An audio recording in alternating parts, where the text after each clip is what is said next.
오늘의 출연자 유지용 연구원을 소개합니다. 지난 2010년부터 애널리스트 생활을 시작했고요. 하나금융투자, 토러스 투자증권을 거쳐서 이베스트 투자증권에서 자동차 섹터를 담당하고 있습니다. 뿐만 아니라 신성장 파트장을 맡고 있기도 한데요. 특히나 개인 투자자분들에게 많은 도움을 드리기 위해서 노력하는 애널리스트입니다. 이베스트 투자증권 유지용 연구원을 만나보시죠.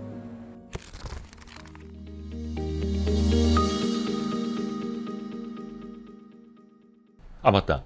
얼마 전에 아이를 낳으셨다고. 아, 저희 이제 쌍둥이. 쌍둥이? 예, 쌍둥이입니다. 축하드립니다. 아, 감사합니다. 예. 안 그래도 예. 요 책에 나와 있더라고요. 아, 예, 마지막 부분에 써 있습니다. 네, 예. 만삭인데도 이제 아내분께서 그쵸. 책 쓰는 시간 동안 이제 많이 좀 배려를 해주셨고, 그렇죠. 책 쓰는 사이에 쌍둥이가 태어났다고. 예. 축하드립니다. 그럼 쌍둥이 너 일란성 예, 일란성 똑같이 생겼고. 아들이요? 둘 다 아들이죠. 아들. 예. 근데 왠지 축하는 드려야 되는데 힘드실 것 같아요. 고생문이 예, 지금 뭐 저도 좀 이제 밤에 좀 힘들고. 지금 며칠 정도 된 거예요? 저희 이제 80일 좀 넘었어요. 80일. 예. 힘들 때다. 3달 아직 100일이 안 됐죠. 네. 진짜 힘들 때다. 근데 이제 뭐 계속 또 힘들어진다고 하더라고요. 그럼 앞으로도 힘들 거예요. 예. 괜찮습니다. 어제도 힘들었고 앞으로도 힘들 네. 거고. 그럼 밤에 잘 못 주무시겠다. 그렇죠? 뭐 일상이 돼서 이제 적응되고 있습니다. 또 이제 육아까지도 이제 같이 하셔야 되는데 어느 저 책도 이제 쓰셔가지고 그쵸. 좀 급한 불은 일단 좀 끈 게 아닌가. 네. 마감은 잘 하셔가지고 책이 나왔어요. 책이 나왔으니까. 따끈따끈한 신간입니다. 네. 지금 모빌리티에 투자하라. 이베스트 투자증권 유지용 연구원이 쓰신 책이고, 네.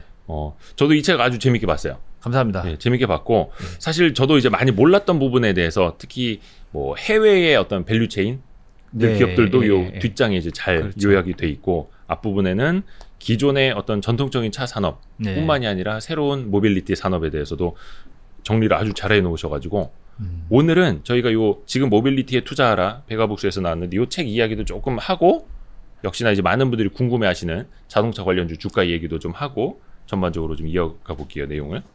좋습니다. 자동차 담당 애널리스트 분들 나오시면은 그래도 이 질문은 꼭 드립니다. 아마 많이 들어보셔도 되고. 네. 무슨 질문 할 것 같아요? 일단 뭐 테슬라. 그죠, 테슬라도 주가? 있고. 네. 네, 또 저는 이제 무슨 차 타시냐고. 네. 이제 두 가지 보통 제일 많이 하시는 거. 맞아요. 네. 일단 알고 들어갑니다. 네. 그 건설 담당 연구원들이 이제 어디 사시느냐고 물어보고. 그래서 차는 이제 저는 BMW를 타고 있습니다. 제가 그 전에 다른 애널리스트 자동차 담당 애널리스트 분하고도 방송을 할 기회가 있었는데 그분도 BMW 타시던데 여의도에 BMW가 흔하네요. 아니요, 일단 사실 소유권은 이제 저한테 있는 건 아니고. 네. 예. 리스? 와이프 분께 있어서. 예. 그죠. 거의 대부분 그러지 않나요? 모든 그렇군요. 재산에 대한 명의는 내 앞에 있지만. 그렇군요. 실질적인 소유권은. 그 자동차 관련 사실 주가 얘기부터 좀 안 할 수가 없어가지고. 네. 현대차, 기아차.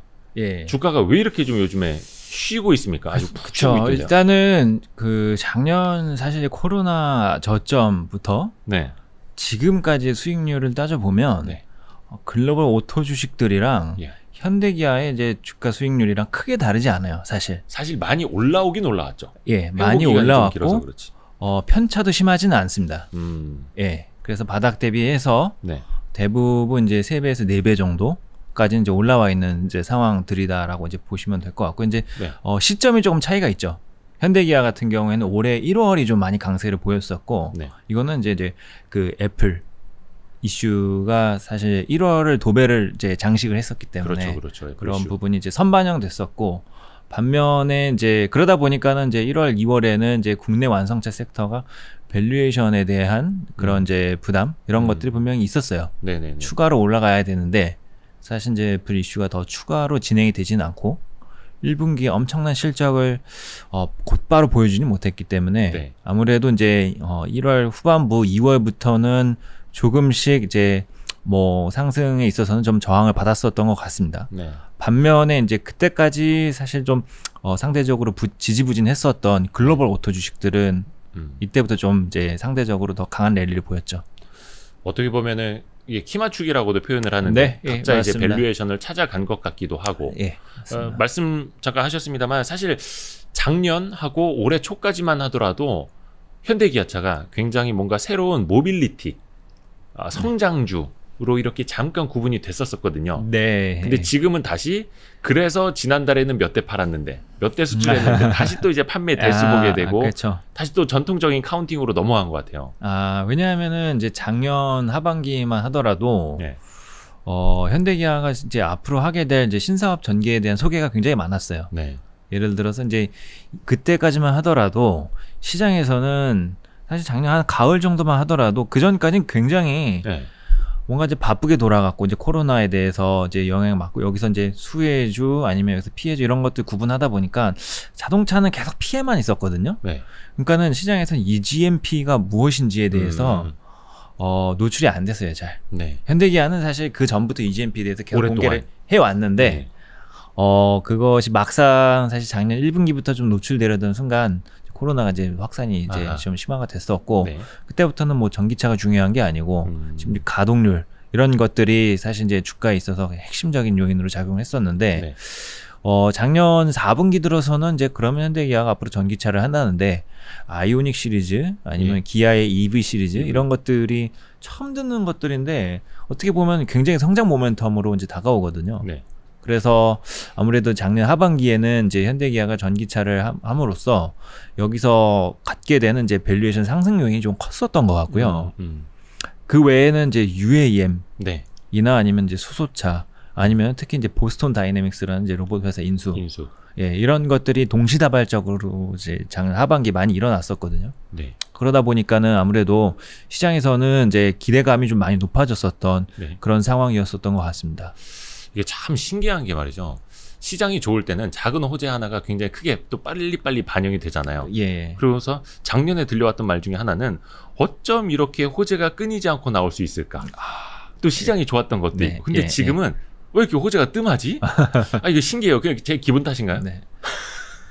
지금은 그쵸 이제 뭐 다들 이동에 대한 수요가 굉장히 많아졌고 네, 자동차 업체들이 이제 가동률이 이제 조금씩 개선되기 시작을 했고요. 네. 더군다나 할인 판매를 지금 안 하고 있는 그렇죠. 그런 현상이 사실 현대기아만 있는 건 아니고 네. 인더스트리 와이드하게 산업 전반에 걸쳐서 다른 이제 자동차 메이커들도 대부분 이제 할인 판매가 좀 감소를 하고 있어요. 그래서 호재가 일단은 현대기아가 좀 강하게 나타나고 있는 것은 사실인데 네. 추세적으로는 일단은 이제 평균 자체가 네.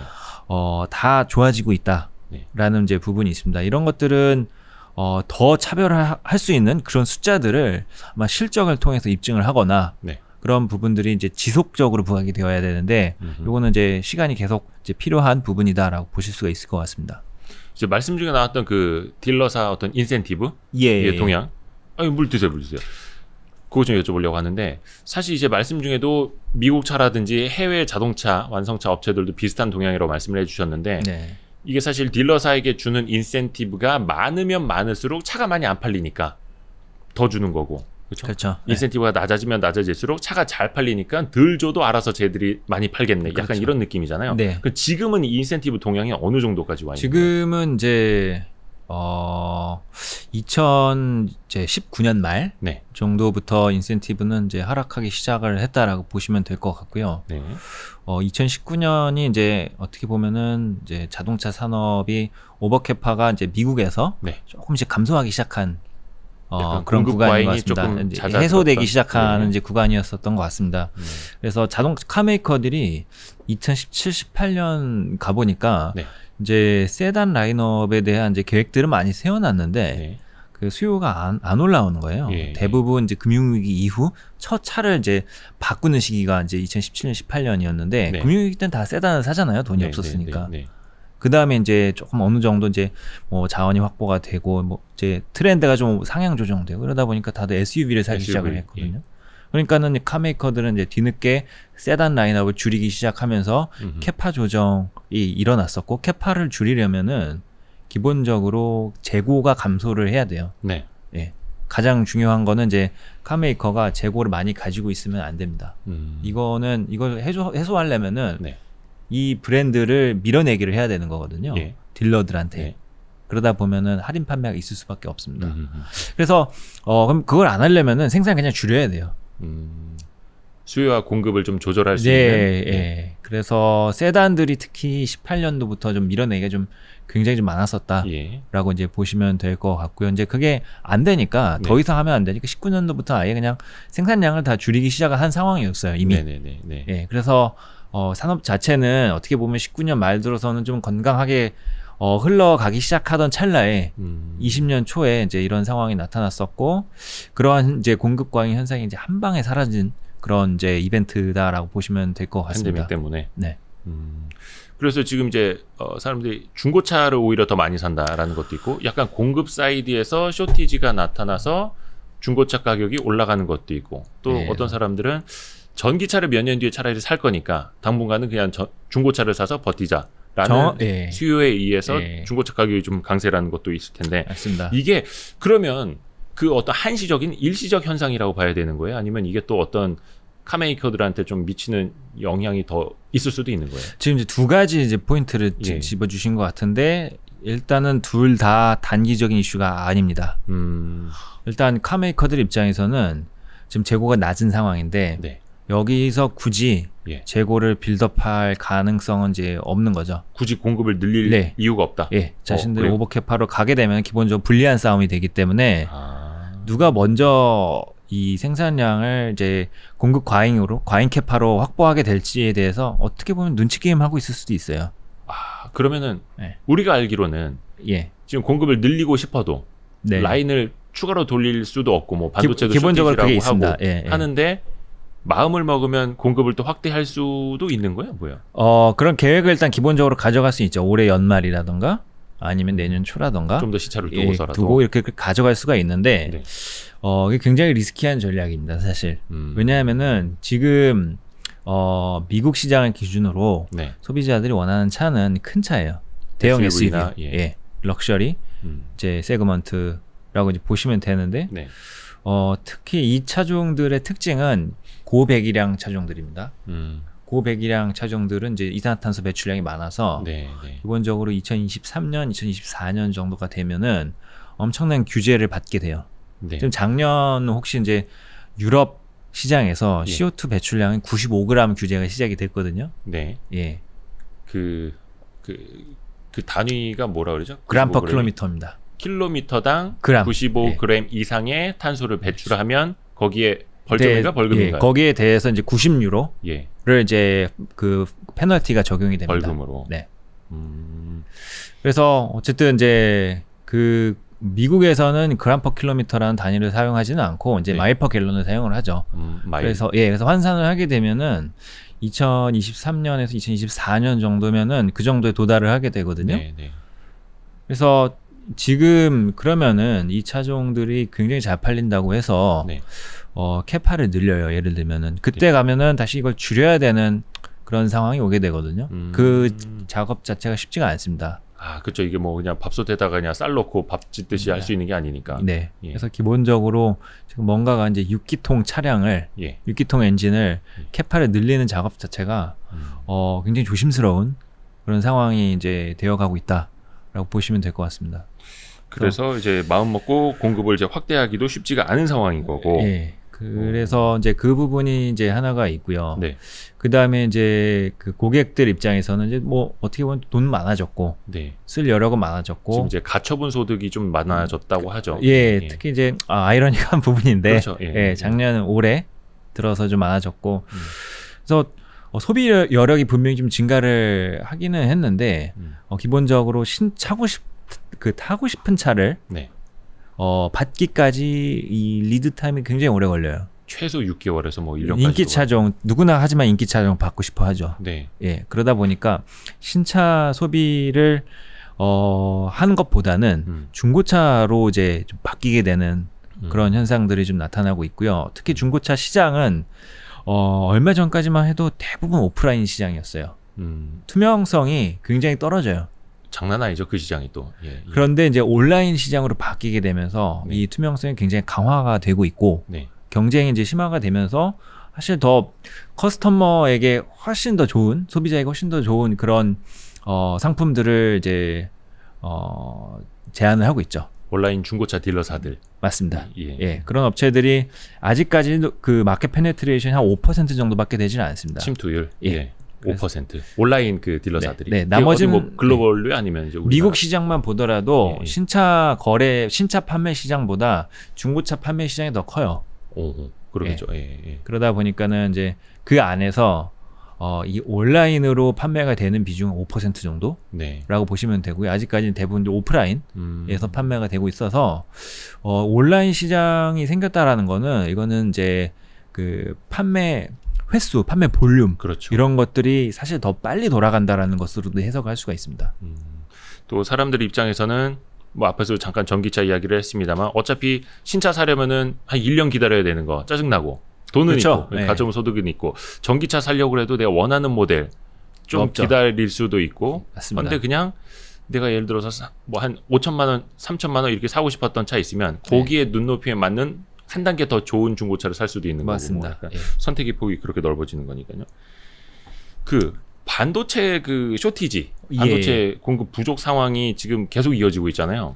이거는 지금은 좀 어떻게 개선되고 있는 상황인가요? 어때요? 지금 현재를 좀 체크해 올해 체크를 해보면 연간으로 400만 대 정도 차질이 있을 것으로 예상이 되고 있고요. 연간 400만 대면 어느 정도 문제라고 지금 이제 보면 돼요? 올해 자동차 시장이 이제 원래는 이제 금융위기 죄송합니다. 이제 코로나 직전에는 한 9천만 대 정도 시장이 형성이 되어 있었고요. 팬데믹 직전에 글로벌 9천만 대. 9천만 대고요. 이제 작년에 이제 급격하게 하락을 했다가 올해는 이제 거의 이제 한 7천만 대 중반까지는 올라올 것으로 예상을 하고 있습니다. 그래서 이 중에서 약 400만 대 정도가 이제 다시 이제 감소를 하는 예측치를 줄여야 하는 그런 상황이다라고 보시면 될 것 같고요. 그 중에서 지금 350만 대 정도가 이미 올해 반영이 됐습니다. 그래서 하반기로 가면 이제 갈수록 이제 50만 대 안쪽에서만 이제 차질이 발생할 거라서 사실 이제부터는 그렇게 크지가 않습니다. 그러면은 그게 이제 앞부분에 상반기에 거의 다 반영이 됐다라는 400만 대 부족 현상이 350만 대 반영이 됐다. 라는 건 그러면 어떻게 되는 거죠? 하반기로 가면은 반도체 수급이 좀 좋아진다라는 걸까요? 아니면은 약간 생산 라인을 좀 슬로우 다운 하면서 재고 축적이 좀 자연스럽게 됐다라는 뜻일까요? 이제 아마 전자로 보시는 게 맞을 것 같습니다. 그래서 반도체 공급들이 그렇죠. 8월, 9월, 7월까지는 이제 메이커마다 조금 다른데 사실 이제 유럽 메이커들은 많이 정상화 구간에 들어선 것 같고 미국 메이커들이 지금 집계된 바로는 사실 가장 집중적으로 반도체 공급 차질이 좀 발생하고 있는 것 같습니다. 그래서 아마 7월까지 좀 이제 그런 부분들이 좀 반영이 될 것 같고요. 이제 8월부터는 사실 이제 의미 있게 이제 차질이 있는 그런 이제 계획을 발표한 업체들은 아직까지 이제 많이 거의 이제 사라지고 있는 그런 상황으로 이제 판단하고 있습니다. 그러면은 그렇게 급격하게 해소가 되는 이유는 뭘까요? 뭐 반도체 제조사들이 차량용 반도체를 생산을 늘려서 그런 거예요? 뭐예요? 일단은 이제 두 가지가 있고요. 이제 늘린 부분이 분명히 있을 수가 있고, 그 다음에 이제 두 번째로는 마이너스 옵션이라는 거 혹시 들어보셨나요? 그래서 옵션을 이제 핵심 옵션들, 이제 일부 옵션들은 이제 제외한 채 생산을 들어가요. 그래서 그러한 전략들도 자동차 업체들이 최근에 좀 의미 있게 취하고 있다라고 그러니까 보시면 될 것 같고요. 고객님 고객님이 선택하신 옵션 한 10가지 중에 한 3가지를 빼면 차 빨리 받으실 수 있습니다. 이런 것들. 맞습니다. 그렇게 해서 좀 소화가 먼저 됐다. 그렇게 이제 소화가 되고 그렇게 이제 안 하더라도 소화가 곧 될 거기 때문에 먼저 만드는 상황도 좀 발생을 하고 있습니다. GM 같은 경우에는 한 2-3달 후면은 사실 이제 해당 반도체가 공급이 될 거기 때문에 그냥 지금 이 라인을 놀릴 수가 없기 때문에 반조립 상태 또는 이제 핵심 부품이 조립이 되지 않은 상태로 완성차를 만들기 시작을 한 것 같아요. 그 현상이 5월 말부터 좀 일어났습니다. 그래서 추가로 마지막 부품은 나중에 다시 끼워 넣겠다라는 이제 거죠. 안 그러면은 지금 라인을 통째로 놀려야 되기 때문에 그럼 미리 조립해 놓을 수 있는 것들은 다 해놓고 그렇죠. 반도체 들어오면 그거 끼워서 내보내자. 그렇죠. 그게 최근 이제 5월 말 6월부터 좀 시작된 부분인 것 같고요. 그 차량용 반도체 이야기 좀 더 해볼게요. 이게 우리가 많은 구독자분들도 올해 초에 그 이야기 많이들 공부를 하셨을 것 같아요. 그러니까 반도체 메이커들이 상대적으로 뭐 PC라든지 서버라든지 약간 그쪽에 들어가는 반도체보다 차량용 반도체는 이익이 별로 안 돼서 잘 안 하려고 한다. 또 신규 투자를 하려고 해도 약간 비용 대비 효과가 좀 떨어질 수도 있다. 그렇죠. 그래서 뭐 예. 8인치 그 네. 웨이퍼하고 예. 12인치 웨이퍼 이제 커지는데 네. 기존에는 8인치 웨이퍼를 쓰는 8인치 팹에서 주로 만들었었는데 이제 예. 12인치 팹 위주로 이제 대형화하고 있었는데 이거를 가지고 자동차 반도체를 만들면 수익이 너무 안 되니 그렇죠. 계속 그냥 구형 팹에서 만들어 왔던 거잖아요. 네. 예. 근데 저는 여기서 이제 궁금한 게 생기더라고요. 아니 그러면 차량용 반도체 가격을 쇼티지니까 수요와 공급 측면에서 가격을 그냥 올려서 사주고 예. 12인치 팹을 통해서 투자를 더 하도록 하고 양을 더 늘리면 되는 건 아닐까? 라는 좀 생각도 해봤거든요. 그쵸. 그런데 이제 자동차 업종은 이제 장기 공급 계약 이런 형태가 있다 보니까 하나의 모델이 막 5년, 7년 가격이 쉽게 움직이기가 이제 아. 크게 움직이기가 쉽지가 않습니다. 어차피 다시 수급이라는 거는 이제 언젠가는 다시 안정화가 될 거거든요. 네. 그때 가서 다시 가격을 내리기도 좀 그런 상황이고 그동안의 릴레이션십이 쌓아왔었고 그러다 보니까는 함부로 가격이 이제 쉽게 변동하기는 좀 이제 뭐 예를 들어 이제 메모리 같은 경우는 사실 그 자체로 하나의 이제 시클리컬한 성격을 이루지만 그렇죠. 뭐 스팟 가격도 있고. 예, 여기는 이제 그런 게 아니거든요. 그래서 그거는 그러면 부품 가격에 대한 뭔가 가격 결정, 이 탄력성이 좀 많이 떨어지나요? 자동차 산업은? 아무래도 그렇죠. 이거 한번 공급을 받기 시작을 하면 말씀하신 대로 5년, 길게는 이제 7년, 8년 이렇게까지도 좀 이어지는 그런 이제 상황이다 보니까 지금 당장 쇼티지가 났다고 해서 네. 한 반도체 업체가 가격을 엄청나게 올리거나 네.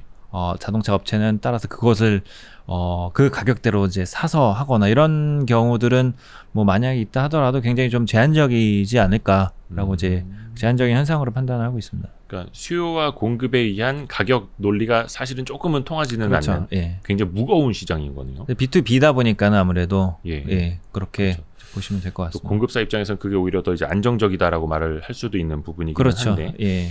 그 또 책에 보니까 약간 이 반도체 수급 불안으로 인한 그 쇼티지 문제 네. 이게 꼭 악재만은 아니다 이렇게 표현을 하셨더라고요. 네, 그렇죠. 지금 어차피